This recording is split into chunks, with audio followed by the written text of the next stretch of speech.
Blood dripped from Dr. Jamal Washington's split lip as airport security dragged him away.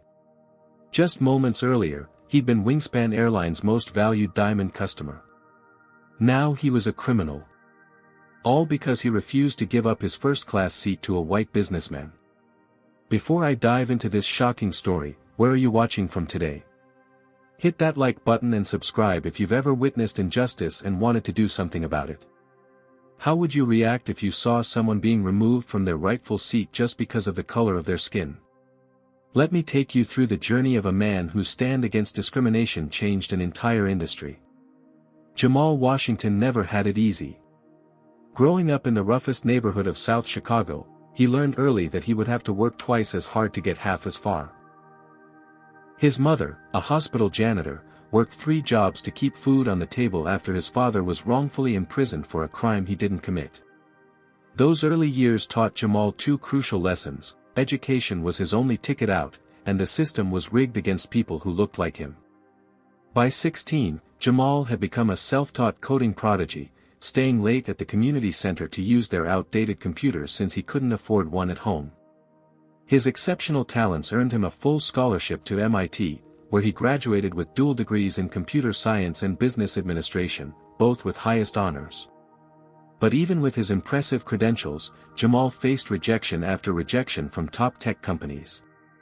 They always found some reason, Jamal would later tell reporters. Not enough experience, not the right cultural fit. But I could see it in their eyes when I walked into interview rooms. That split second of surprise that told me they weren't expecting someone who looked like me. After 27 rejections, Jamal decided to create his own opportunity. Using the small inheritance his grandmother left him, he founded CyberShield from his studio apartment. The company specialized in advanced cybersecurity solutions at a time when major corporations were experiencing unprecedented data breaches. Jamal's innovative algorithms could detect intrusion attempts that other security systems missed. His big break came when a Fortune 500 company suffered a massive breach that every other security provider failed to prevent. They reluctantly gave the young, unknown company a chance, and CyberShield identified and neutralized the threat within hours. Word spread quickly, and within 3 years, Jamal's client list included some of the biggest names in banking, healthcare, and government. CyberShield's meteoric rise wasn't without obstacles. Investors would often speak to Jamal's white employees first, assuming they were in charge. At industry conferences, he was mistaken for support staff or security rather than the CEO of a billion-dollar company. Each slight, each microaggression, Jamal cataloged in his mind but never let derail his focus. During this time, Jamal formed an unlikely friendship with Thomas Bailey, a veteran white executive who had seen Jamal present at a tech conference and recognized his brilliance. Thomas became an informal mentor, offering Jamal the unwritten rulebook for black executives. Keep your emotions in check, even when they provoke you, Thomas advised during one of their regular lunches. Document everything. Have witnesses for important conversations. Dress impeccably, speak perfectly, arrive early for everything. It's not fair, but you'll be judged by different standards. Jamal took these lessons to heart, building a reputation for meticulous professionalism. His suits were custom-tailored, his language precise, his punctuality legendary. He learned to navigate the corporate world while staying true to his values, balancing authenticity with strategic accommodation. By 35, Jamal had transformed CyberShield into a billion-dollar enterprise with offices in 12 countries.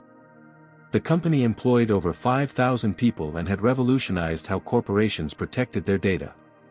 Industry publications dubbed him The Guardian, highlighting both his cybersecurity innovations and his efforts to bring more people of color into the tech industry. When an opportunity arose to expand into the European market through a partnership with NetSecure, a major Dutch security firm, Jamal knew this could cement CyberShield's global dominance. The meeting with potential investors was scheduled in New York, and given its importance, Jamal was determined to arrive well-rested and prepared. "Book me on Wingspan Airlines," he told his assistant, Zora Williams. "First class, window seat if possible. I'll need to review documents and get some sleep before the meeting." You've got enough miles for diamond status now, Zora noted as she made the arrangements. This will be your first flight with all the VIP privileges. Jamal smiled at the thought. After hundreds of flights in cramped economy seats during the early days of building his company, he had finally reached a level where he could travel comfortably. The diamond status came with priority boarding, exclusive lounge access, and personalized service, small comforts that would help him arrive ready for the most important meeting of his career. Confirmation received, Zora announced. You're in seat 1A. The best seat on the plane. Little did Jamal know that this flight would change not just his company's trajectory, but his entire life's purpose, in ways he could never have anticipated. The morning of the flight, Jamal arrived at O'Hare International Airport 3 hours early, a habit ingrained from years of random, additional security screenings. Today proved no different. Despite his tailored suit, diamond cufflinks, and platinum credit cards, TSA pulled him aside for an additional screening while waving through other business travelers. "Sir, we'll need to check your laptop separately," the agent said, eyeing Jamal's designer briefcase with suspicion. Of course, Jamal replied with practiced calm, even as he noticed a white executive with 3 devices walk through without a second glance. After clearing security, Jamal approached the Wingspan Airlines premium check-in counter. The attendant glanced up, then back down at her computer. "Economy check-in is over there, sir," she said without looking at his reservation. "I'm flying first class," Jamal corrected politely. "Diamond status member." Her eyebrows raised slightly as she verified his information. "Oh. I see. My apologies, Dr. Washington." The apology came without eye contact as she processed his boarding pass. "Your Diamond Lounge is near Gate B18. Boarding begins in 90 minutes. The Wingspan Diamond Lounge represented an exclusive sanctuary few travelers ever experienced. With its private meeting rooms, gourmet buffet, and premium open bar, it catered to the airline's highest-spending customers. As Jamal scanned his boarding pass at the entrance, the host's smile faltered momentarily. "First time in our lounge, Dr. Washington?" she asked, studying his profile on her screen. "Yes, just reached diamond status last month." "I'll need to see a photo ID as well, please." Security protocols. Jamal provided his driver's license, noting that other guests were entering with just a boarding pass scan. Once inside, he selected a quiet corner seat and opened his laptop to review the investor presentation. He couldn't help but notice the sideways glances from other lounge occupants, predominantly older white men in similar business attire. A flight attendant approached his table. Her name tag read, Karen Hoffman. "Can I bring you something to drink, sir?" she asked with professional courtesy. "Sparkling water with lime would be great, thank you." As she returned with his drink, Karen lingered a moment. "I'll be working your flight today. Wingspan is proud to serve our Diamond members. If there's anything you need, just ask." Her words were welcoming, but Jamal noticed her eyes scanning his expensive watch, his designer shoes, his top-tier laptop, as if mentally confirming he belonged in this space. When boarding was announced, Jamal gathered his belongings and proceeded to the gate. As a Diamond member, he was entitled to board first. The gate agent's announcement confirmed this. "We now welcome our active military members and Diamond status passengers to board." Jamal stepped forward, but the gate agent hesitated before scanning his pass. "Diamond boarding now, sir. Are you sure you're in the right group?" "Yes," Jamal replied evenly, presenting his boarding pass. "Seat 1A." The agent scanned his pass, looking slightly surprised when the system confirmed his status. "Enjoy your flight, Dr. Washington." The first-class cabin of the Boeing 787 gleamed with luxury, just 8 spacious pods arranged in 2 rows, each offering privacy, fully reclining seats, and personal service. Jamal located 1A, a prime window seat in the first row with extra legroom and no neighbors in front. He stored his briefcase, settled into the plush leather seat, and accepted a pre-departure champagne from Karen, who was now working the cabin. "Welcome aboard, Dr. Washington," she said. "We're honored to have you flying with us today." The other first-class passengers boarded, all white, all treated with the casual familiarity of regular customers. Karen greeted several by name without checking their boarding passes. The cabin was half full when a middle-aged white man in an expensive but rumpled suit boarded. His face was flushed, his manner entitled as he surveyed the cabin. This was Maxwell Whitfield, though Jamal wouldn't learn his name until later. Maxwell stopped directly beside Jamal's seat, frowning. "Excuse me," he said, not to Jamal but to Karen who was passing by. "There seems to be a mistake. I always sit in 1A. Karen immediately turned to Jamal, not Maxwell. "Sir, could I see your boarding pass again?" Jamal retrieved his boarding pass from his jacket pocket and presented it. "Seat 1A, as assigned." Karen examined it and frowned. "That's correct, but..." She turned to Maxwell. "Mr. Whitfield, it seems there was a system change. Your usual seat was reassigned. You're in 2C today, just across the aisle in the second row." Maxwell's face darkened. "That's unacceptable. I specifically need a window seat. I get claustrophobic in the aisle." "I understand, sir, but 2C was the only seat available when you checked in. The flight is completely full." Maxwell lowered his voice but remained audible. "Look, I'm sure this gentleman wouldn't mind moving. I've been flying this route weekly for 15 years. Karen turned to Jamal with an expectant smile. "Dr. Washington, would you mind accommodating Mr. Whitfield? He's one of our most valued customers." The implication was clear: despite Jamal's diamond status, he was not considered equally valued. "I'm sorry," Jamal said firmly but politely, "but I specifically selected this seat. I have work to prepare before an important meeting." Karen's smile tightened. "Perhaps you could work just as well in 2C. It would be a great courtesy to Mr. Whitfield." "My seat assignment is 1A, Jamal reiterated. "I'd like to stay in my assigned seat." Maxwell's face flushed darker. "This is ridiculous," he muttered, loud enough for nearby passengers to hear. "I can't believe this is happening." He stormed to his assigned seat in 2C, shooting glares toward Jamal. Karen hovered uncertainly between them before continuing her preparations. As the final passengers boarded, Jamal could see Maxwell engaged in an intense whispered conversation with another flight attendant. Minutes later, as the doors were about to close, the captain emerged from the cockpit. Captain Brad Stevens was tall with silver hair and the confident bearing of a man accustomed to authority. He surveyed the cabin before approaching Jamal's seat. "Sir," he said without introducing himself, "I understand there's a seating issue." "There's no issue from my perspective," Jamal replied calmly. "I'm in my assigned seat." The captain glanced toward Maxwell, who was watching the interaction intently. "We try to accommodate our regular customers' preferences. Mr. Whitfield flies with us weekly and has medical reasons for needing a window seat." "I understand," Jamal said, "but I also booked this specific seat for my own reasons. I have diamond status and confirmed this seat assignment when booking." The captain's expression hardened slightly. "Sir, as the captain, I have final authority over this aircraft.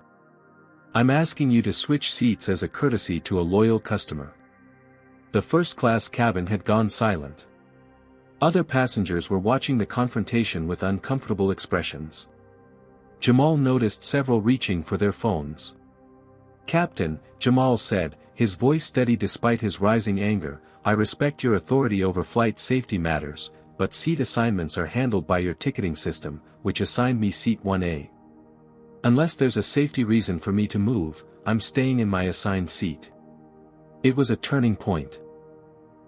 In that moment, Jamal made a decision that would ultimately cost him his seat but would expose a system of discrimination that had operated in shadows for decades.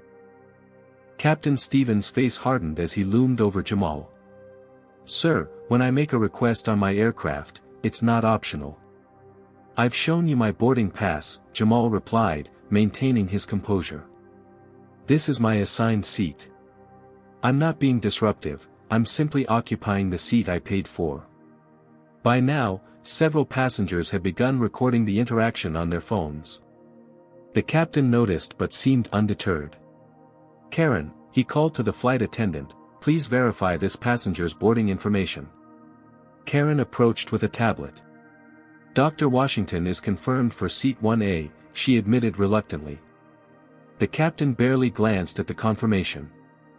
"That may be what the computer says, but we have a situation that requires adjustment.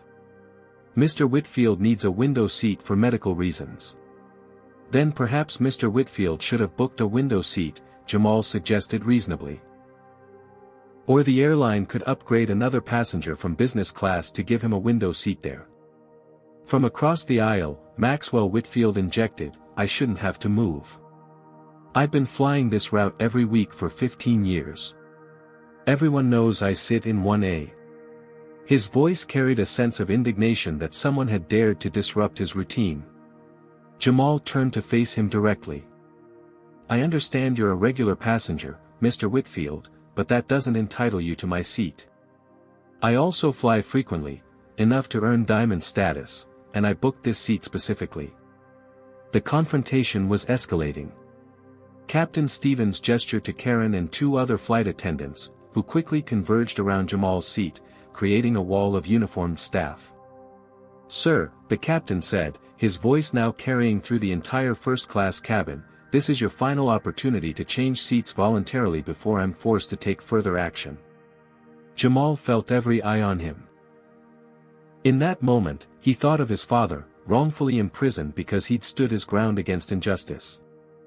He thought of every time he'd swallowed his pride and accepted unfair treatment to keep the peace. "Not today.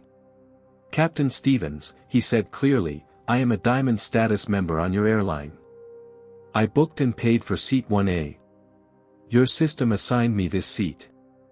I have broken no rules or regulations. I am sitting calmly in my assigned seat. Any issue here is not of my creation." Several passengers murmured in agreement. A young woman across the aisle gave him a subtle thumbs up. But the captain had made his decision. "Since you refuse to comply with crew instructions, I'm classifying you as a disruptive passenger," Stevens announced. He turned to Karen. "Call airport security." "What?" Jamal was genuinely shocked. "How am I being disruptive by sitting in my assigned seat?" "By refusing to comply with crew instructions," Stevens replied mechanically. "Instruction to give up my rightful seat to another passenger who wants it? Is that in your airline policy?" The captain ignored the question. Karen was already on the phone to security. Another flight attendant made an announcement, "Ladies and gentlemen, we apologize for the delay. We're dealing with a situation that requires security assistance." Maxwell Whitfield smirked from his seat, making no attempt to defuse the situation he had created. Other passengers looked uncomfortable, several were still recording. Within minutes, 3 airport security officers boarded the plane. They approached Jamal's seat as the flight attendant stepped back. "Sir, we need you to gather your belongings and come with us," the lead officer stated. "On what grounds?" Jamal asked, his legal mind engaging. "I've broken no laws. I'm sitting in my assigned seat. The captain has declared you uncooperative, which gives us authority to remove you under federal aviation regulations." "I'd like to see that specific regulation," Jamal countered.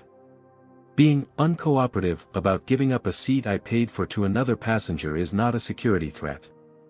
The security officers exchanged glances. One whispered to another, clearly uncomfortable with the situation. "Sir, please don't make this more difficult," the lead officer said. "We have to follow the captain's request." "I understand you have a job to do," Jamal replied, "but I'm being removed because of racial bias, not any legitimate security concern." At those words, Captain Stevens stepped forward. "That's a serious allegation and completely untrue. This is about aircraft management, not race." "Then why?" Jamal asked loudly enough for everyone to hear, am I the only person being asked to give up my assigned seat?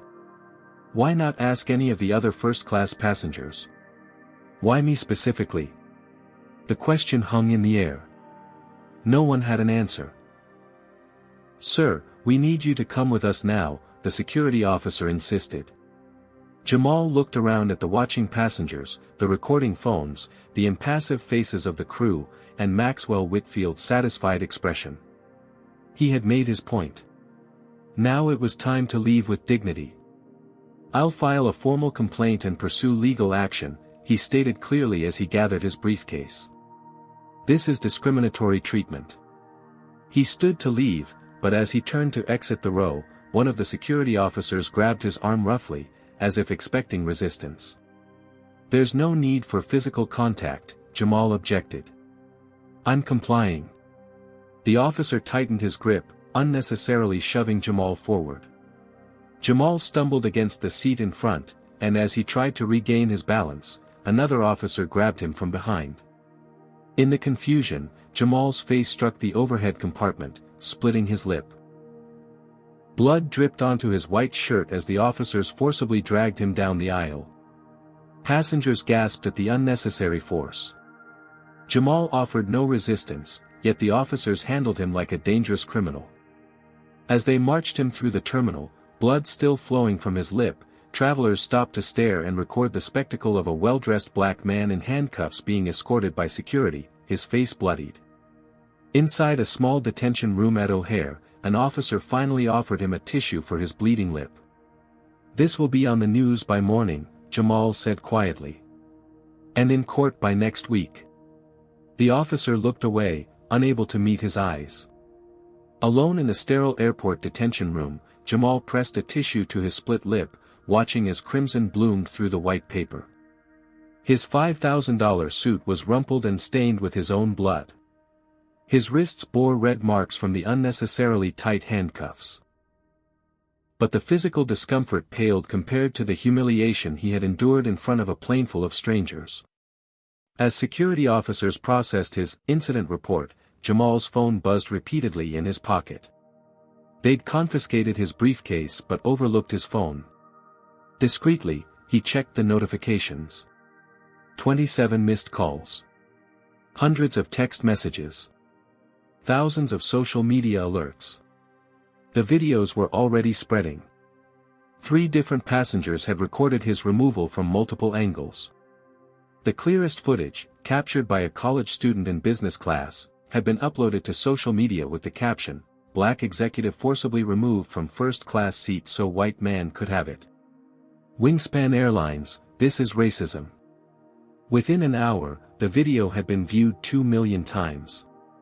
Within 2, it was on every major news network. Jamal's assistant, Zora Williams, had been trying desperately to reach him. When he finally returned her call, her voice was tight with controlled fury. "Jamal, are you okay? Your face, they hurt you." "I'll be fine," he assured her, though his lip throbbed painfully. "What's the status of the investor meeting?" "Postponed," she replied. They saw what happened. The head of NetSecure called personally to express his outrage and reschedule. But that's not the priority right now. You're trending nationwide. #CEOinSeat1A is the top hashtag. People are calling for boycotts of Wingspan. Jamal closed his eyes briefly. "This was never about a seat, Zora." "I know," she said softly. "What do you need from me?" "Contact Darius Jackson. Tell him I need his legal team ready for a major civil rights case. And call Thomas Bailey. I need information on Wingspan's internal policies." "Already done," she replied efficiently. "Darius is on his way to O'Hare now. Thomas called me first, actually. He says there's something you need to know about Wingspan." "What?" "He wouldn't tell me over the phone. Said it's too sensitive. But he's reaching out to contacts inside the airline." By the time airport security finally released him with a warning for interfering with flight operations, a charge that would never hold up in court, Jamal emerged into a media frenzy.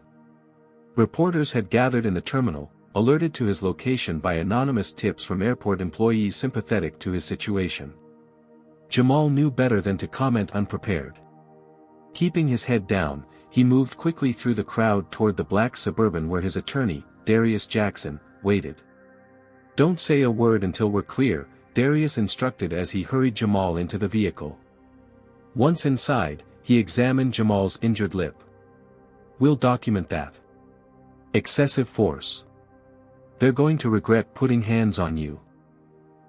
Darius, a former civil rights prosecutor turned high-powered attorney, specialized in cases of corporate discrimination. He and Jamal had met at a Black Business Alliance event years earlier, and Darius had handled CyberShield's legal affairs ever since. "Wingspan released a statement while you were detained," Darius informed him, passing over his tablet. "You're not going to like it." The airline's press release was clinical. Wingspan Airlines confirms that a passenger was removed from flight WS-1422 for failing to comply with crew instructions. "Safety is our top priority, and federal regulations require all passengers to follow crew directives. We are investigating the incident fully." "No mention that I was in my assigned seat," Jamal noted. "No mention that I was asked to move for another passenger's preference." "They're trying to frame this as a security issue," Darius agreed. "Standard playbook. But they didn't count on multiple passengers recording everything." As the Suburban navigated through Chicago traffic toward Jamal's downtown penthouse, his phone rang again. Thomas Bailey. "Jamal, this is worse than I thought," Thomas began without preamble.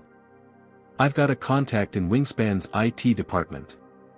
They sent me something you need to see, an internal memo about passenger comfort profiles. It's a system for tracking which passengers don't want to sit next to, certain demographics." "Are you saying they have an actual policy for this?" Jamal asked incredulously. "Not an official public policy, but yes, an internal system. Maxwell Whitfield is flagged as profile sensitive in their database. That's code for white passengers who've complained about sitting next to black or brown passengers." Jamal fell silent, absorbing this revelation. It wasn't just one racist captain or flight attendant. It was systematic. "There's more," Thomas continued. "Whitfield isn't just a frequent flyer. He's a minor shareholder in Wingspan's parent company and golfing buddies with their CEO." By evening, Jamal's penthouse had transformed into a command center. Darius and his legal team occupied the dining room. Zora managed the communications response from the living room. Social media experts tracked the public reaction in real time from the guest room. The story had exploded beyond anyone's expectations. #CEOinseat1A had generated over 12 million posts. Celebrities and politicians were weighing in. Civil rights organizations were calling for investigations. Wingspan stock had dropped 14% in a single day. Late that night, Wingspan CEO Victoria Pierce finally issued a personal statement. "We deeply regret the unfortunate incident aboard flight WS-1422. We are conducting a thorough investigation and have placed the involved crew members on administrative leave pending the outcome. Wingspan Airlines does not tolerate discrimination of any kind." But it was too little, too late. The damage was done. As Jamal stood before his floor-to-ceiling windows, looking out at the Chicago skyline, he made a decision that would alter the trajectory of his life. This wasn't just about one humiliating incident or one airline's discriminatory practices. This was about challenging an entire system that allowed such treatment to persist. What do you think about this situation? Comment number 1 if you believe Jamal was right to stand his ground, or number 2 if you think he should have switched seats to avoid confrontation. Like and subscribe if you've ever witnessed discrimination and want to see stories of people fighting back. How far would you go to stand up against injustice? What would you have done in Jamal's position? Stay tuned as we explore how one man's refusal to give up his seat sparked a movement that would transform an entire industry. At Wingspan Airlines headquarters in Dallas, emergency lights burned through the night. Inside the executive conference room, CEO Victoria Pierce faced her senior leadership team, her normally composed demeanor cracking under pressure. "How the hell did this happen?" she demanded, slapping a tablet displaying the latest stock price onto the table. "We've lost hundreds of millions in market value in 24 hours. The head of public relations, Alan Morris, cleared his throat. "The videos are problematic. Multiple angles show Dr. Washington calmly stating he's in his assigned seat while being forcibly removed. The optics are devastating." "Then change the optics," Victoria snapped. "Release the passenger manifests. Show he was disruptive before filming started." The airline's general counsel, Patricia Winters, interjected. "We can't do that, Victoria. The manifest confirms he was assigned seat 1A. And our own flight crews report doesn't mention any disruption prior to his refusal to change seats. Fabricating evidence would expose us to significant legal liability." Victoria paced the room. "What about Whitfield? Can't he issue a statement supporting our crew's actions?" "Maxwell Whitfield has gone dark," the PR director replied. "His company has distanced itself from his behavior. The video clearly shows him demanding another passenger's seat, then smirking as that passenger is removed." The room fell silent as Victoria absorbed this information. Finally, the chief operations officer spoke up. "There's another problem," he said hesitantly. "Someone leaked information about our passenger comfort profiles to the media." Victoria froze. "What information?" "The internal classification system. The codes we use for passengers who've requested not to be seated near certain demographics. That system is proprietary," Victoria insisted. "It's just a customer preference tool." "Ma'am," the COO replied carefully, "multiple employees have now confirmed to reporters that they were instructed to reseat passengers based on racial and religious profiles. They're calling it systematic discrimination, and they have documentation." The general counsel closed her eyes briefly. "We need to prepare for significant legal exposure. Class action potential." Victoria's phone buzzed with a message from the board chairman, "Emergency board meeting. 8 a.m. tomorrow. Bring full incident report and containment plan." As the Wingspan leadership team scrambled to contain the crisis, across town in a luxury hotel suite, Jamal Washington was building his case. His legal team had expanded to include civil rights attorneys, aviation law specialists, and public relations experts. The conference table was covered with documents, including a growing stack of emails from former Wingspan passengers sharing similar experiences. "We've identified 28 verifiable incidents in the past year alone," Darius reported. Black and brown passengers asked to move from first or business class to accommodate white passengers, always with vague references to passenger comfort or system errors. Jamal nodded, his split lip now properly treated but still visibly swollen. "And the internal documents Thomas provided?" "Damning," confirmed Darius. "The passenger comfort profile system explicitly tracks which white passengers have complained about sitting near minorities and ensures they're accommodated in future bookings." Thomas Bailey entered the suite, looking grim. "They're going to offer you money," he announced without preamble. "A lot of money. The board is meeting right now, and containment is their priority. They'll want an NDA and a quick settlement." "I don't want their money," Jamal replied. "I want accountability." "They'll start at $5 million, Thomas predicted. "They might go as high as 20. Darius whistled. "That would be a record settlement for this type of case." "It doesn't matter," Jamal insisted. "This isn't about compensation. It's about exposing a system that treats people like second-class citizens based on the color of their skin." Even as they strategized, Jamal's phone buzzed with an urgent message from Zora. "Major problem. Our investors are getting nervous. NetSecure is reconsidering the partnership. They're concerned about controversy affecting the deal." Jamal's jaw tightened. The European expansion that had been within reach just days ago was now in jeopardy. CyberShield stood to lose millions in potential revenue. Arrange a video conference with NetSecure, he instructed Zora. I'll address their concerns directly.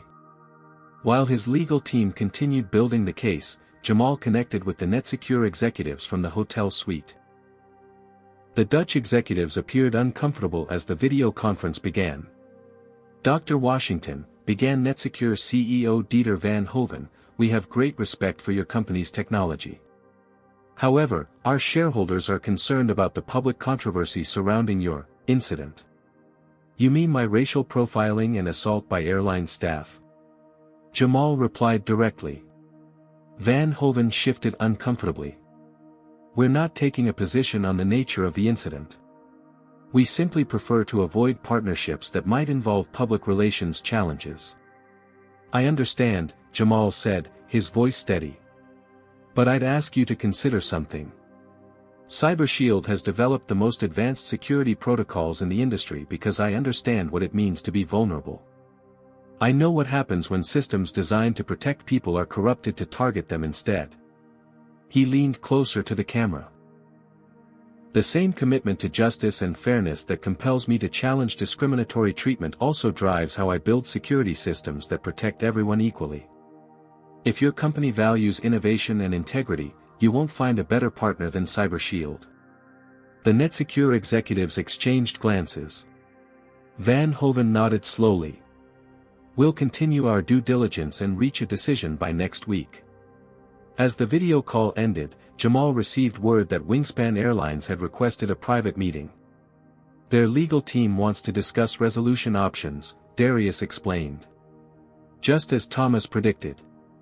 The meeting was scheduled for that afternoon in a neutral location, a private conference room at a downtown law firm. Jamal arrived with Darius and 2 additional attorneys. Wingspan sent their general counsel, Patricia Winters, accompanied by a team of 4 lawyers. Dr. Washington, Patricia began after introductions. Wingspan Airlines deeply regrets the unfortunate incident aboard flight WS-1422. We would like to offer compensation for your inconvenience and any misunderstanding that occurred. Misunderstanding? Jamal repeated. I was forcibly removed from my assigned seat, physically assaulted by security personnel, and publicly humiliated. All because a white passenger wanted my seat and your crew accommodated his racist preference. Where's the misunderstanding? Patricia maintained her professional demeanor. We're prepared to offer substantial compensation without any admission of liability. $7 million in exchange for a standard confidentiality agreement and release of all claims. Darius leaned forward. Ms. Winters, my client was publicly degraded. His reputation was damaged. He sustained physical injuries. And we have evidence suggesting your airline maintains policies that systematically discriminate against passengers of color. $7 million doesn't begin to address this situation. $10 million, Patricia countered without hesitation. Our final offer. Jamal studied her face. You want my silence more than you want to fix the problem. We're implementing comprehensive sensitivity training for all staff, she assured him. The crew members involved have been terminated. We're reviewing our seating policies. But not dismantling the passenger comfort profile system, Jamal interrupted. Not admitting it exists. Not making structural changes to ensure this never happens to anyone else. Patricia fell silent. I'm not interested in your money, Jamal stated firmly. I want public accountability. I want the full passenger comfort profile database released. I want an independent audit of all your seating policies and practices. And I want structural changes implemented with oversight from civil rights organizations. The Wingspan legal team exchanged alarmed glances. Those terms are completely unacceptable, Patricia replied. The information you're requesting is proprietary. Release would violate our passengers' privacy and our business interests. Then we'll see you in court, Jamal concluded, standing to leave. Where discovery will compel the release of that information anyway. As they departed, Darius whispered, they'll come back with a better offer. It doesn't matter, Jamal replied. Some things aren't for sale. Back at CyberShield headquarters, Jamal found his employees had organized an impromptu demonstration of support. Hundreds of staff members greeted him with applause as he entered the building. Many wore T-shirts hastily printed with the slogan, Seat 1A, standing ground against discrimination. Jamal was deeply moved by their solidarity, but concerned about the company's operations. Has this situation affected our clients? He asked his executive team during an emergency meeting. Some are concerned, his COO admitted. 2 government contracts are on hold pending review. But we've also had an unexpected development. Several major corporations have reached out specifically requesting proposals because of your stand against discrimination. They want to work with a company that shares their values. The corporate battlefield was shifting. What had begun as a personal humiliation was evolving into something much larger, a very public referendum on how corporations handled issues of race and equality. And the public was watching closely. Late that night, as Jamal reviewed legal documents in his office, Thomas Bailey called with a breakthrough. One of Karen Hoffman's colleagues reached out to me, he said excitedly. Karen wants to talk. She says she has information about systematic discrimination at Wingspan that goes beyond the passenger comfort profiles. And she's willing to go on record. Why would she help us? Jamal asked cautiously. She was part of the crew that had me removed. Apparently, she's been documenting questionable practices for years, waiting for the right moment to come forward.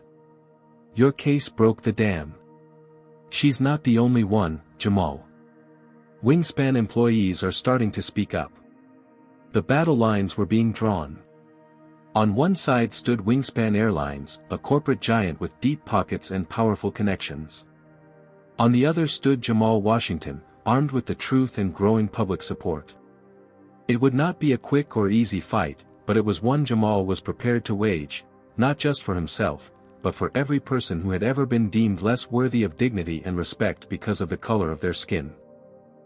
3 days after the incident, Jamal Washington sat across from Benjamin Turner, one of the nation's most respected civil rights attorneys. Turner's office walls displayed framed newspaper headlines from landmark discrimination cases he had won over his 40-year career. At 72, he had planned to retire the following year, but Jamal's case had drawn him back into the fight.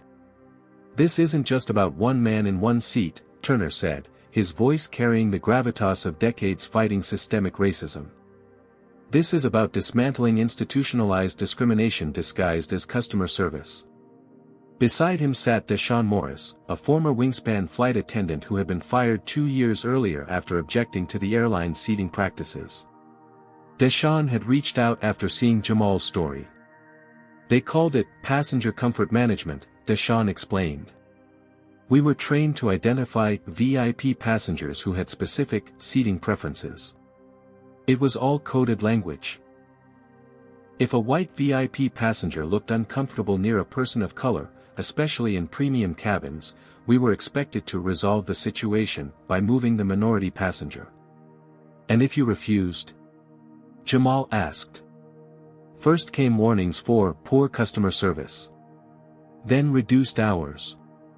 Finally termination for not meeting company standards. I filed a wrongful termination suit, but they buried me in legal procedures until I ran out of money to fight. Benjamin Turner nodded grimly. Classic corporate tactic. They count on individuals lacking the resources to challenge them effectively. Resources won't be an issue this time, Jamal assured them. Over the weekend, he had committed $10 million of his personal wealth to establish Sky Justice, a coalition dedicated to combating discrimination in the airline industry. The strategy session lasted well into the night. They were building more than a lawsuit, they were creating a movement. Data analysts from CyberShield were assigned to examine thousands of seating records leaked by Wingspan employees, identifying patterns of passenger reassignment. A media team developed messaging that kept the focus on systemic issues rather than individual actors. Legal experts drafted comprehensive policy changes that would become their non-negotiable demands. Meanwhile, Wingspan Airlines was executing its own counteroffensive. Their PR firm launched a subtle campaign questioning Jamal's character, planting stories about past business disputes and suggesting he had orchestrated the confrontation for publicity. They emphasized Captain Stevens' distinguished 30-year career and Karen Hoffman's exemplary service record, portraying them as dedicated professionals who had followed security protocols. Victoria Pierce, Wingspan CEO, appeared on a business news program, carefully reframing the narrative. While we regret how the situation unfolded, Wingspan Airlines has zero tolerance for any behavior that compromises flight safety. Our crew members make difficult decisions daily to ensure the well-being of all passengers. When the interviewer pressed about the passenger comfort profiles, Pierce deflected. Like all airlines, we use sophisticated customer preference algorithms to enhance the travel experience. Any suggestion that these systems target specific demographics is categorically false. But the corporate damage control was faltering against the steady release of damning evidence. Karen Hoffman, still technically employed by Wingspan but now cooperating with Jamal's team, had provided internal training materials that explicitly instructed staff on how to handle seating incompatibility issues with minimal visibility. Thomas Bailey leveraged his aviation industry connections to obtain statistical data showing that across all major airlines, black first-class passengers were reassigned seats at 14 times the rate of white passengers. For Wingspan specifically, the rate was 23 times higher. As public pressure mounted, Wingspan made their first major tactical error. An internal memo from Victoria Pierce to senior staff was leaked. The Washington situation requires decisive containment. Identify and terminate all employees suspected of leaking information. Preserve all documentation of our passenger management systems for potential legal destruction holds. The memo's release prompted an immediate SEC investigation into potential evidence tampering and escalated what might have remained a discrimination case into a corporate governance scandal. Jamal's media strategy deliberately contrasted with Wingspan's defensive crouch. Rather than attacking individual employees, he consistently emphasized structural change. In his first major interview since the incident, he spoke compassionately about the pressures faced by flight crews. The flight attendants and even Captain Stevens were operating within a system designed to prioritize the comfort of certain passengers over the dignity of others, he explained. This isn't about punishing individuals, it's about changing the system that puts them in impossible positions and incentivizes discriminatory actions. This approach resonated deeply with the public and, importantly, with Wingspan employees themselves. More whistleblowers came forward, including ground staff, booking agents, and even IT personnel who had helped design the passenger profile database. A week into the battle, Benjamin Turner filed a groundbreaking class action lawsuit. Rather than simply seeking damages, the suit demanded structural remedies. Independent oversight of seating algorithms, mandatory reporting of all passenger reassignments by demographic data, and regular civil rights audits of airline practices. The legal filing coincided with the launch of Flight Watch, a CyberShield-developed app that allowed passengers to anonymously report and track incidents of discrimination across all airlines. Within days, the app had been downloaded over 2 million times, creating a crowdsourced database of discriminatory patterns that no individual lawsuit could have assembled. Behind the scenes, Maxwell Whitfield was facing his own reckoning. Identified in multiple videos as the passenger who had demanded Jamal's seat, he had become the public face of entitled privilege. His company, a mid-sized financial consulting firm, was losing clients rapidly as the hashtag #Don'tBeAMaxwell trended on business networks. After days of silence, Whitfield attempted damage control through a hastily arranged interview. "I never intended for the situation to escalate," he claimed. "I simply needed a window seat for my anxiety condition, and as a longtime customer, I expected accommodation." When the interviewer pointed out that he could have accepted his assigned seat or requested a different window seat, Whitfield grew defensive. "You're making this about race when it was about customer loyalty." Washington was confrontational and uncooperative with the crew. The interview backfired spectacularly when 3 passengers from the flight immediately posted their videos online, clearly showing Jamal's calm demeanor throughout the confrontation. Whitfield's company announced his voluntary leave of absence the following morning. As the legal and public relations battle intensified, Jamal faced personal challenges as well. Death threats began arriving at his office and home. His security team intercepted a suspicious package addressed to him at CyberShield headquarters. His teenage daughter, Aisha, had to be pulled from school after classmates showed her social media posts threatening her father. "Maybe we should consider the settlement," Zora suggested during a particularly difficult day, after Jamal had spent an hour on the phone reassuring his frightened daughter. $20 million would fund a foundation that could fight this battle more safely. Jamal shook his head. Taking the money means taking the NDA. It means the system continues behind closed doors. How do I explain that to Aisha? That I had a chance to change things but chose the easy path instead?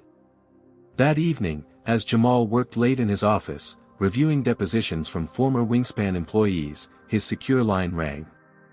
The caller was Congresswoman Lisa Montgomery, chair of the House Transportation Committee. "Dr. Washington," she began formally, "my committee has been monitoring your situation with great interest. The evidence you've gathered suggests this issue extends well beyond one airline or incident." "Yes, Congresswoman. We've documented similar patterns across the industry." "Then perhaps it's time to address this at the federal regulatory level," she suggested. "My committee is planning hearings on discrimination in commercial aviation. Would you be willing to testify?" Jamal sat up straighter. "I would be honored, Congresswoman. Fair warning, the industry lobbying against this will be intense. They'll try to destroy your credibility. Are you prepared for that?" Jamal thought of his father, who had lost everything fighting a system rigged against him. He thought of Aisha, who deserved to live in a world where her worth wasn't determined by the color of her skin. He thought of every person who had ever swallowed their dignity rather than challenge injustice because the cost seemed too high. "Congresswoman, they can try to destroy my reputation," he replied with quiet determination. "But they can't destroy the truth. And the truth is, no American should be treated as less deserving of dignity and respect because of race. Not on an airplane, not anywhere. The hearings begin next Thursday," she informed him. "My office will send the formal invitation tomorrow. And Dr. Washington, thank you for your courage. It's long past time for this conversation." As he hung up, Jamal realized the battle had just expanded dramatically. What had begun as a personal humiliation was now moving to the national stage, with potential to create lasting legislative change. The stakes couldn't be higher, but neither could the opportunity to transform an industry. The Rayburn House office building hummed with anticipation. Room 2167, the largest hearing room in the House of Representatives, was filled to capacity. News cameras lined the back wall. Congressional staffers whispered into their bosses' ears, providing last-minute briefings. Civil rights leaders sat shoulder to shoulder with airline industry executives in an uneasy proximity rarely seen in Washington. At the witness table, Jamal Washington adjusted his tie, reviewing his prepared testimony one final time. Beside him sat Benjamin Turner, whose decades of civil rights litigation had prepared him for this moment.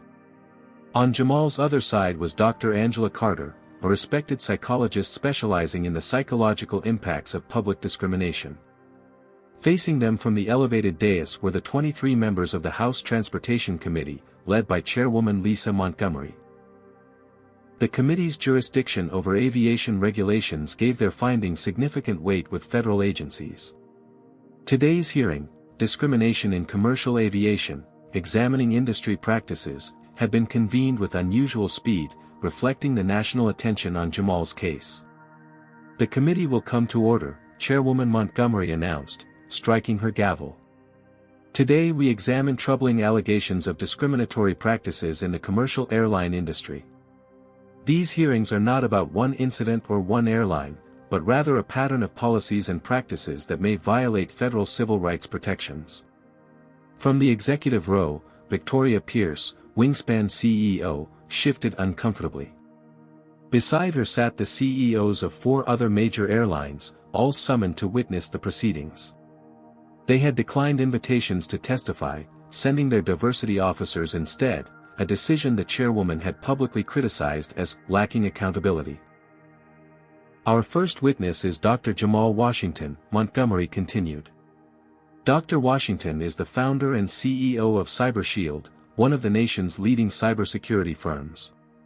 He is here today to share his personal experience and the subsequent investigation his team has conducted into airline seating practices. Jamal leaned toward the microphone. Thank you, Chairwoman Montgomery and distinguished committee members, for this opportunity to address serious concerns about discriminatory practices in commercial aviation. His testimony was measured and methodical, devoid of the emotional language that might undermine his credibility. He detailed the events of Flight WS-1422 chronologically, referenced the video evidence that corroborated his account, and carefully avoided characterizing the motivations of individual crew members. The incident I experienced was not isolated, he continued. Through the FlightWatch reporting system, we've documented over 3,000 similar incidents across all major carriers in just 2 weeks. Black passengers are 22 times more likely to be asked to change assigned seats in premium cabins than white passengers. Middle Eastern passengers face even higher rates of displacement.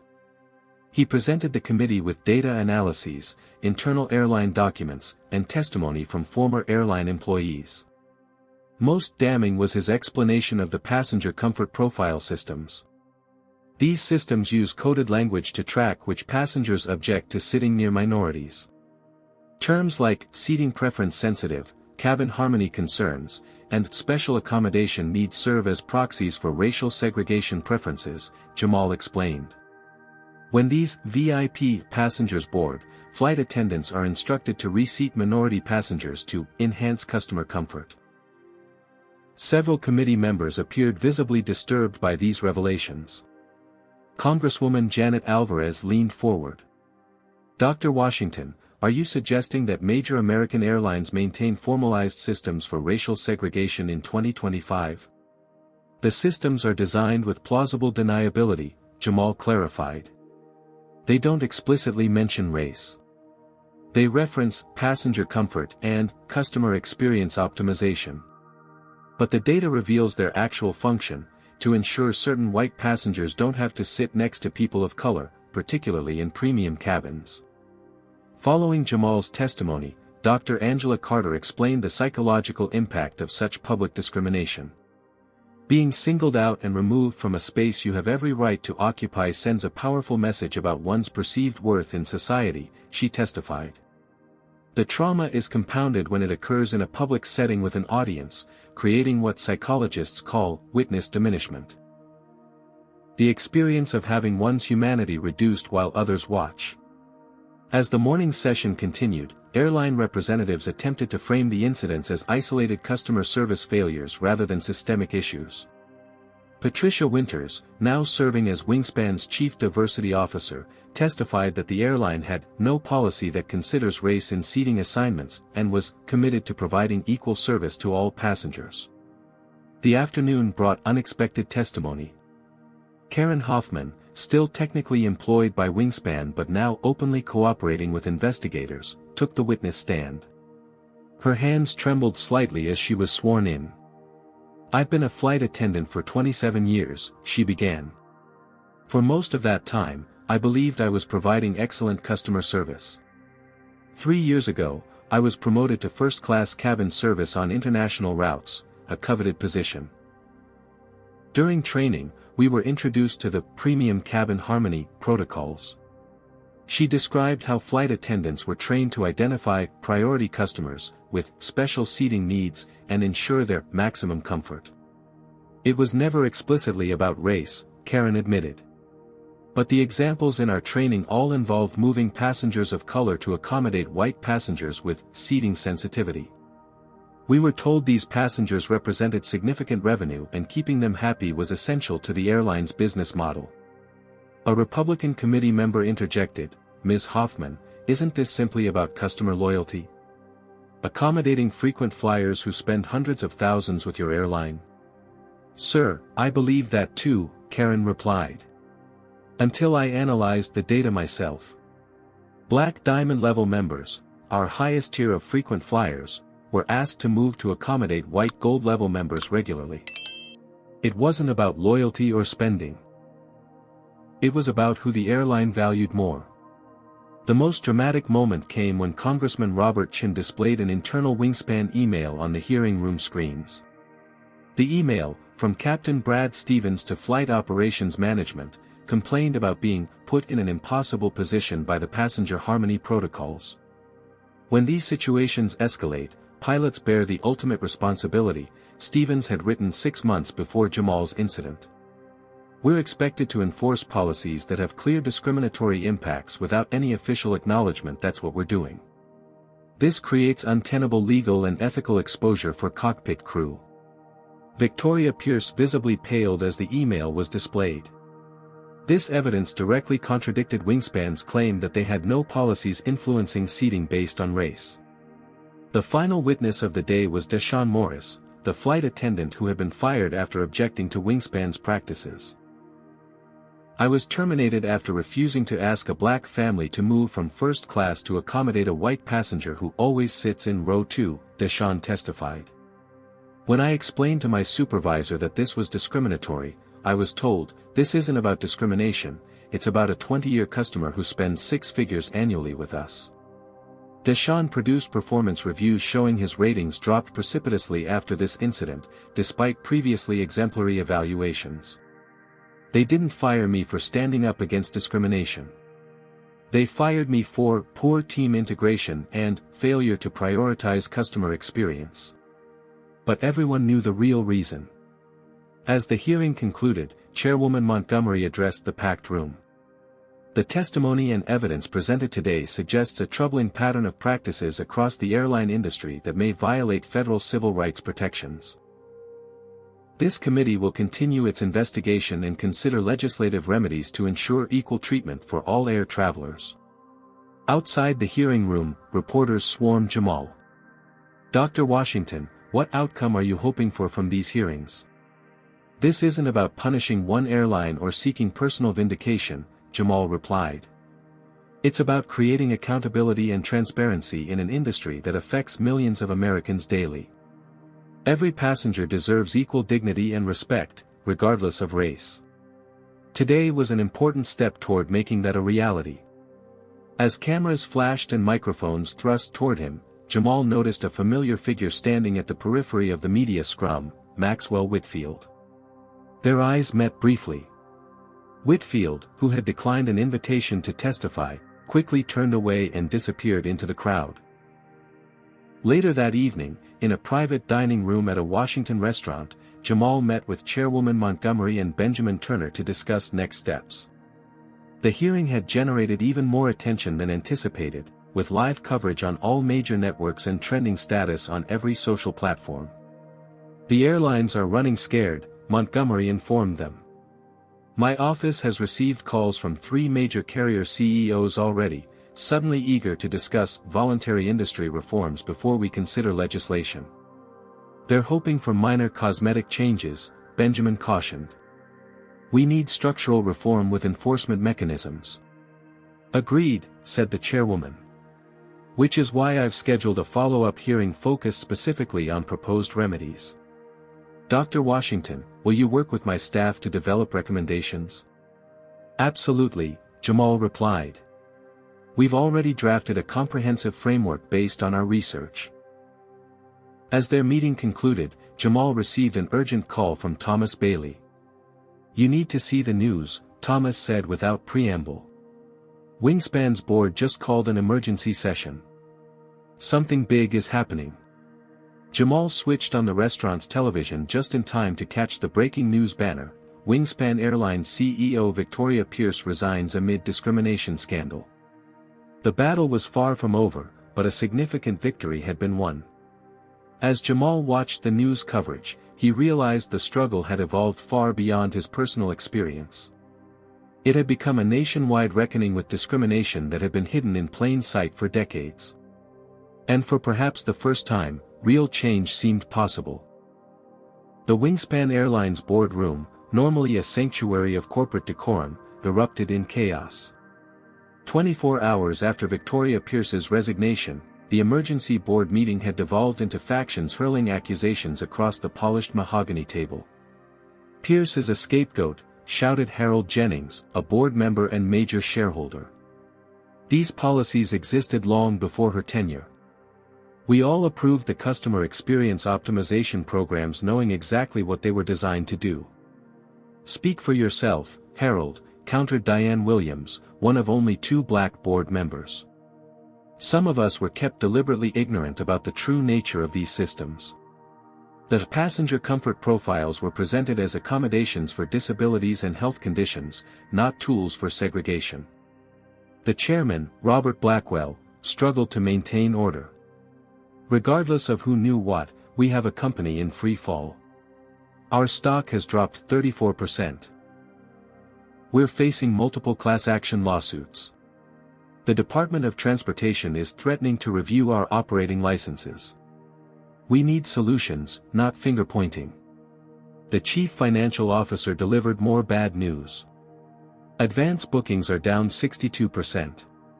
Corporate accounts are suspending their contracts. The hashtag Boycott Wingspan campaign has over 40 million participants. At current burn rates, we have 4 months of operating capital remaining." A hush fell over the room as the existential threat became clear. Wingspan Airlines, with its 90-year history and 40,000 employees, faced potential bankruptcy. "We need new leadership immediately," the chairman declared. "Someone with impeccable ethics who can rebuild trust with the public and our employees." "I have a suggestion," offered Diane Williams. "Thomas Bailey." The board members exchanged glances. Bailey was widely respected in the aviation industry for his operational expertise and progressive leadership.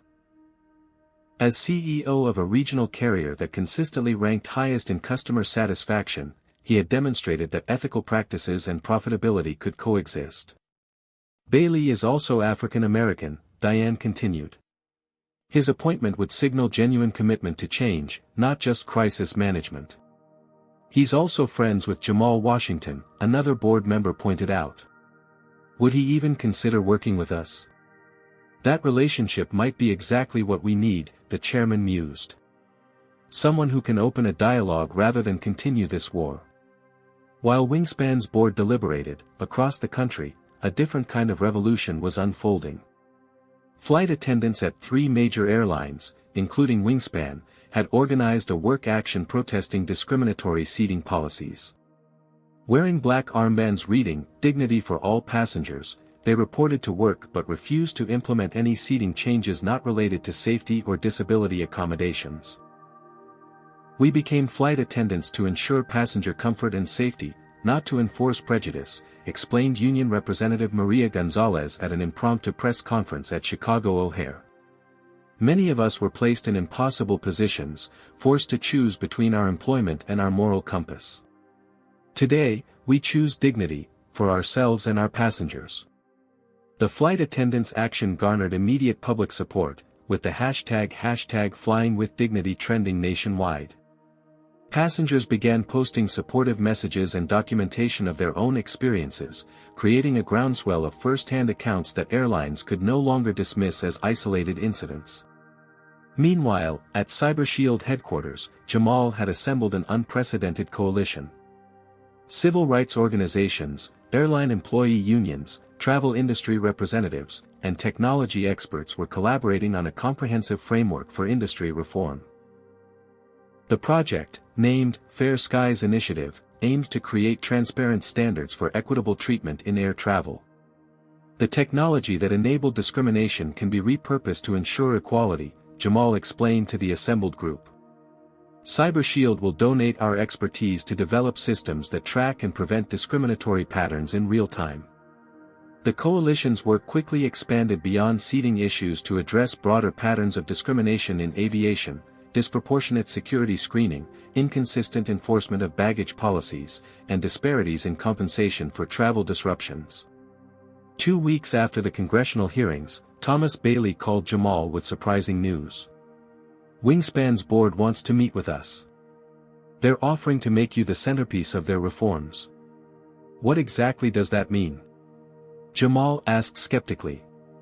They want to implement the Fair Skies framework as company policy, with independent oversight. And they want to establish a Washington standard for passenger treatment that would become industry baseline. Why would I trust them after everything that's happened? Jamal questioned. This could be an elaborate PR stunt. Because they've also asked me to consider becoming their CEO, Thomas revealed. And I've told them I'll only consider it if they commit to complete transparency and structural change, not just window dressing. Jamal was silent for a moment, contemplating the implications. You'd leave your current position to take over a company in crisis? Sometimes the greatest opportunity for change comes from the deepest crisis, Thomas replied. This could transform the industry from the inside. But I won't do it without your support.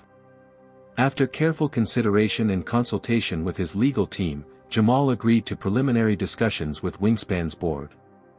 The meeting was arranged at Neutral Territory, a conference center in Washington, D.C. with civil rights attorneys present to ensure transparency.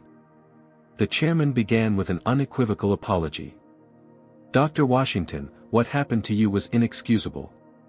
It reflected policies and practices that violated our stated values and, more importantly, basic human dignity. On behalf of Wingspan Airlines, I offer our sincere apology. Apologies are a start, Jamal replied, but meaningful change requires more than words. We agree, the chairman continued. Which is why we're proposing a comprehensive overhaul of our entire approach to passenger service. The board presented their proposal, implementing the Fair Skies framework with independent auditing, establishing a passenger bill of rights with clear enforcement mechanisms, creating a diversity oversight committee with real authority, and developing new training programs for all customer-facing staff. Additionally, the chairman added, we want to create the Washington Protocol for handling seating disputes. A transparent, equitable process that explicitly prohibits consideration of race, religion, or ethnicity in any seating decision. Jamal studied their proposal carefully. It contained everything his coalition had demanded, and more. This represents significant change, he acknowledged. But implementation is where most corporate diversity initiatives fail. How can we ensure these policies translate to real passenger experiences? That's why we want Thomas Bailey as CEO, the chairman explained. Someone with the moral authority and operational expertise to drive genuine transformation. And we're prepared to offer you a position as well, heading an independent ethics oversight board with authority to review and public report on our compliance. The offer was unexpected. Jamal had never considered working with Wingspan, the company that had humiliated him and exposed the ugly reality of corporate discrimination. Yet the opportunity to guide internal reform was compelling. I need time to consider this, Jamal replied. And I'd need complete independence and authority. Of course, the chairman agreed. We understand this is an unusual proposition. As Jamal left the meeting, he found himself torn. Could he trust Wingspan's apparent commitment to change? Or was this an elaborate attempt to neutralize him as an adversary? The answer came from an unexpected source. That evening, he received a secure message from Karen Hoffman, the flight attendant who had testified at the congressional hearing. Dr. Washington, I've heard about Wingspan's offer. The flight crews are cautiously hopeful. For the first time, management is actually listening to our concerns about discriminatory practices. Many of us believe this could be a genuine turning point, but only if someone like you holds them accountable from the inside. Please consider it. Similar messages arrived from other Wingspan employees, including ground staff and booking agents who had witnessed discrimination but felt powerless to challenge it. Their collective voice persuaded Jamal that this opportunity for structural change shouldn't be squandered. After consulting with Benjamin Turner and his closest advisors, Jamal made his decision. He would accept the position on the Ethics Oversight Board, but with non-negotiable conditions: full access to all company data, complete independence from management, and the authority to issue public reports without prior approval. To everyone's surprise, Wingspan's board accepted these terms without hesitation. The announcement of Thomas Bailey as CEO and the formation of the independent ethics board headed by Jamal Washington made front-page news nationwide. Industry analysts called it the most significant restructuring in aviation history prompted by civil rights concerns. Maxwell Whitfield watched these developments with mounting dread. His company had lost major clients, his reputation was in tatters, and he faced potential legal exposure for his role in the incident. When video emerged of him making racially charged comments to another passenger while waiting for Jamal to be removed, the final threads of his public defense unraveled. Meanwhile, the FlightWatch app had expanded to track all forms of transportation discrimination, becoming a powerful tool for accountability across industries. Jamal's company secured the major European partnership despite the controversy, or perhaps because of the principled stand he had taken. As one airline after another announced new anti-discrimination initiatives, it became clear that the industry was undergoing a fundamental transformation. What had begun as one man's humiliation in Seat 1A had catalyzed a corporate revolution that would reshape the experience of air travel for millions of passengers. 6 months after the incident that sparked a national conversation about discrimination in air travel, Jamal Washington stood in the boarding area of Gate C-12 at O'Hare International Airport. The Wingspan Airlines flight to New York would be his first time flying with the carrier since that fateful day. The terminal looked the same, but almost everything else had changed. Prominently displayed at the gate was the new Passenger Equality Commitment, a clearly worded document explaining every traveler's right to equal treatment regardless of race, religion, or ethnicity. Digital screens displayed real-time statistics on seat reassignments, categorized by demographic data to ensure transparency. Most significantly, the gate agents and flight attendants now wore pins with the words, "Dignity First," a visible symbol of the airline's transformed priorities. As boarding began, the gate agent made an announcement unlike any Jamal had heard before. Wingspan Airlines welcomes our passengers to flight WS-1422 to New York. Before boarding, we want to acknowledge that historically, air travel has not been an equitable experience for all. Wingspan is committed to ensuring every passenger receives equal dignity and respect. If you experience or witness any concerns, our cabin crew and customer advocates are here to help. When Jamal's Diamond Status Group was called, he approached the podium with a mix of emotions, apprehension, determination, and hope that genuine change was possible. "Good morning, Dr. Washington," the gate agent greeted him warmly. "We're honored to have you with us today. Your assigned seat is 1A. Karen Hoffman, our lead flight attendant, will escort you to your seat." Karen stood waiting at the jet bridge entrance. 6 months ago, she had participated in his removal. Today, she was one of Wingspan's most effective anti-bias trainers, using her first-hand experience to help other crew members recognize and interrupt discriminatory patterns. "Dr. Washington," she said, extending her hand. "Thank you for giving Wingspan the opportunity to demonstrate our commitment to change." As they walked down the jet bridge together, Karen explained some of the transformations that had occurred. "Every crew member has completed intensive anti-bias training.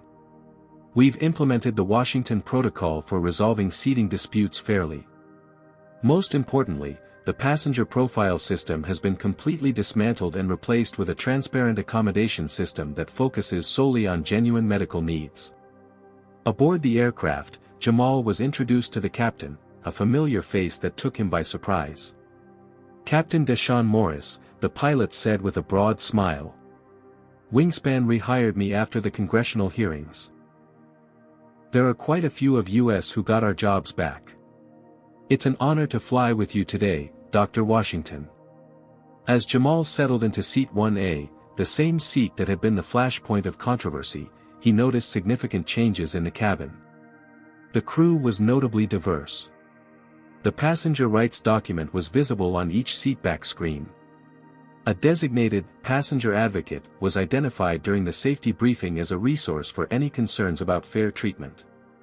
Before takeoff, the captain made an unusual announcement over the intercom. "Ladies and gentlemen, Wingspan Airlines wishes to extend a formal public apology to Dr. Jamal Washington, who is traveling with us in Seat 1A today.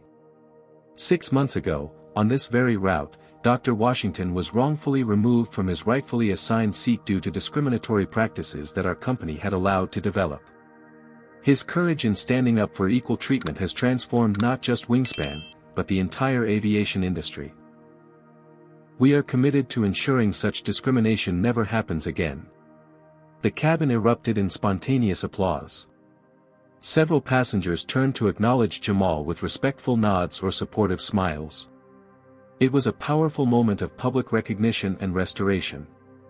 As the flight reached cruising altitude, Jamal was surprised when Congresswoman Lisa Montgomery emerged from the business class cabin and approached his seat.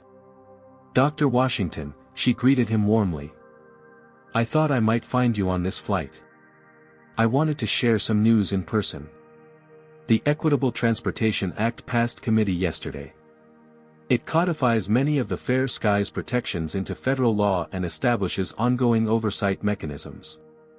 Your testimony was instrumental in building bipartisan support." "That's remarkable progress," Jamal acknowledged. "How soon until implementation?" "The full House votes next week, with Senate action expected before the month's end." Airlines are actually supporting it. They're finding that standardized equity practices are good for business. Wingspan's passenger numbers are up 23% since implementing your protocols. As they discussed the legislation's details, Jamal noticed a familiar figure in economy class, Maxwell Whitfield, now stripped of his executive position and apparent privileges. Their eyes met briefly, and Whitfield quickly looked away, the power dynamic between them irrevocably altered. When Congresswoman Montgomery returned to her seat, Karen approached with a tablet. "Dr. Washington, Thomas asked me to share our latest metrics with you. The independent audit confirmed 0 reported incidents of discriminatory seat reassignment across all Wingspan flights for the past 2 months. The Washington Protocol has been officially adopted by 11 other airlines. These were measurable, tangible results. Proof that structural change was possible when confronted with moral courage and sustained pressure." As Jamal reviewed the data, he reflected on the personal cost of his stand. The death threats had eventually subsided. His company had not only survived but thrived, with clients specifically seeking partnerships based on shared values. His daughter Aisha had returned to school, now proudly telling classmates about her father's impact on civil rights. As the flight began its descent into New York, a young black entrepreneur from several rows back stopped by Jamal's seat. "Dr. Washington, I just wanted to thank you. I travel weekly for my tech startup, and the difference in how I'm treated now is night and day. Last year, I was asked to move from my upgraded seat 3 different times. Since the changes you helped implement, not once. You've changed the travel experience for people who look like us." Jamal was deeply moved by this tangible evidence that his stand had improved others' lives. "That's why this fight mattered," he replied. "Not just for me, but for everyone who deserves equal dignity." When the plane landed at JFK, another surprise awaited Jamal. The investor meeting that had been postponed 6 months earlier due to his removal from the flight was now back on schedule, with expanded scope. NetSecure CEO Dieter van Hoven greeted him personally at the arrival gate. "Dr. Washington, our board has unanimously approved not just the partnership we discussed previously, but a full strategic alliance. Your leadership during this crisis demonstrated values alignment that our European clients find compelling." The meeting that followed exceeded all expectations. What had begun as a potential partnership evolved into a global expansion strategy that would increase CyberShield's market reach by over 200%. Investors who had initially hesitated due to controversy concerns, now eagerly cited Jamal's principled stand as a key factor in their decision to invest. Later that evening, at his hotel overlooking Central Park, Jamal participated in a video conference with the independent ethics board he now chaired at Wingspan. The diverse group included civil rights attorneys, airline industry veterans, and passenger advocates. "The metrics are encouraging," noted Benjamin Turner, who had joined the board after the resolution of the class action lawsuit. Passenger satisfaction scores among minority travelers are up 47%. Employee retention has improved by 32%. The financial turnaround has been even more dramatic than projected. Thomas Bailey, now 6 months into his role as Wingspan CEO, shared additional perspective. What we're learning is that treating people with dignity isn't just morally right, it's good business. Our costs from passenger complaints and litigation have dropped substantially. Employee morale has transformed our service quality. After the meeting concluded, Jamal stood at his hotel window, reflecting on the journey of the past 6 months. What had begun with humiliation and bloodshed had transformed into a movement for change that extended far beyond one airline or incident. His phone buzzed with a message from Aisha: "Dad, we're studying your case in my social justice class. Teacher says it's going to be in history books as a turning point. So proud of you." Jamal smiled. The historical significance hadn't been his motivation, but knowing that future generations would learn about this transformation gave deeper meaning to the struggle. The next morning, as he prepared to return to Chicago, Jamal checked the FlightWatch app. Over 20,000 reports had been logged, creating an unprecedented database of transportation experiences that was driving policy changes across the industry. What had begun as a tool for accountability had evolved into a powerful mechanism for ongoing transformation. Boarding his return flight, Jamal noticed a subtle but significant difference in the atmosphere. Passengers of all backgrounds moved through the cabin with equal confidence, no longer braced for potential humiliation or removal. Flight attendants interacted with travelers without the implicit biases that had previously colored such encounters. The Washington Protocol had created a new normal where equality wasn't just aspired to but expected and enforced. As the plane accelerated down the runway, Jamal thought about how a single moment of standing his ground in Seat 1A had catalyzed change far beyond anything he could have imagined. His refusal to accept discrimination hadn't just restored his own dignity. It had created systemic transformation that would benefit countless travelers for generations to come. What would you do if faced with discrimination while traveling? Would you stand your ground like Jamal did? Have you witnessed or experienced similar situations? Share your thoughts in the comments below. If this story resonated with you, please like, subscribe, and share it with someone who needs to hear that standing up against injustice can create real change. Thank you for joining me on this journey from humiliation to transformation, a reminder that one person's courage can truly change the world. Jamal Washington's story teaches us that standing up against discrimination, even at personal cost, can lead to systemic change. His refusal to surrender his rightful seat wasn't just about comfort, it was about human dignity and equality. The incident reveals how discrimination often hides behind corporate policies and coded language, making it harder to identify and address. True change requires both individual courage and collective action. While Jamal's stand was the catalyst, lasting transformation came through collaboration across organizations, industries, and government. The Washington Protocol succeeded because it created transparent systems with real accountability. This story also demonstrates that moral leadership and business success aren't mutually exclusive. Companies that embraced equity found it actually improved their bottom line through better employee morale, customer satisfaction, and reduced litigation costs. Perhaps most importantly, we learn that confronting injustice isn't about punishment, but transformation. Jamal focused not on vilifying individuals but on changing the systems that enabled discriminatory behavior. His approach united rather than divided, creating allies even among those who initially participated in his mistreatment. The path to equality requires persistence, strategic thinking, and a focus on structural reform rather than symbolic gestures. Has discrimination ever touched your life or someone you know? What did you do in that moment? I'd love to hear your stories in the comments below. Have you witnessed discriminatory practices while traveling that need exposure? Share your experiences and let's continue building awareness together. If you found Jamal's journey from humiliation to transformation inspiring, please hit that subscribe button and join our community dedicated to sharing powerful stories of resilience and change. Give this video a thumbs up if you believe in standing up for what's right, even when it's difficult. Share this video with someone who needs courage to face injustice or with organizations that could benefit from examining their own practices. Together, We can create a world where dignity isn't determined by the color of someone's skin. Thank you for witnessing this story of courage, accountability, and transformation. Remember, sometimes the most powerful thing you can do is simply refuse to move.